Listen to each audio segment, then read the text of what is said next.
He moves through the death and decay of the void. He doesn't remember his name. Everything's a blur. He feels pain in his stomach, in his arms, in his veins. He needs to find one of those flowers. The nectar, the sweet serum that gives strength. Strength for what? He remembers. The killers. Experimenting on them. Why? Why was he experimenting on them? He doesn't remember. He caused a lot of suffering, but he doesn't feel remorse. He doesn't even know if he should feel remorse. He doesn't feel anything but an ache in the pit of his stomach for power. He has flashes of the doctor, his screams, his agony, turning the tables on him, experimenting on him like he had done with so many others. Where? Not here. Somewhere else. Another world. All of these survivors, marooned from other worlds. How does he know this? He doesn't remember. He remembers the experiments. What was he trying to understand? The nectar? The serum? The right dose? The right dose. To use without hurting himself. Too late.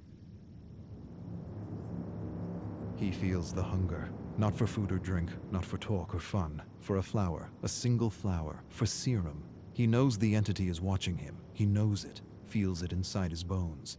He doesn't want to be snatched for another trial, to suffer or cause suffering. And to what end? The great horrible mystery of it all. He wants to understand this place. He does. But he senses that to know, to really know, would drive him mad. Madness, that's what this place is. The embodiment of madness. He doesn't want to be pulled into another trial. He wants to return home. He must return home. That's why he was studying the serum. It gave him insight. Insight to what? He doesn't remember. Home. He doesn't even remember where home is. He only remembers the void. Hundreds, maybe thousands of discarded survivors. Not dead, not alive, something else. Alive but dead inside. Burnt, emotionless, useless to the entity. He remembers rising from the void, finding a flower. Had this flower been his salvation? Had the flower been his way out? He falls to his knees and shouts at the abyss, and the abyss answers with silence. The silence is so deafening it hurts. He buckles over, climbs to his knees. He needs serum.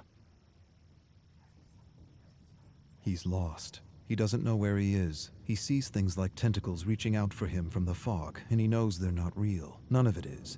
He's losing his mind if he hasn't lost it already. His eyes play tricks on him. He sees giant, nameless creatures looming over him. Doesn't matter. They're not real. None of it is. His hunger confuses him, oppresses him.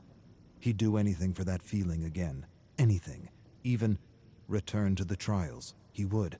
He'd rip survivors and killers apart, limb from limb, for that feeling again. He begins to mumble words, a promise. One flower, and I will do anything.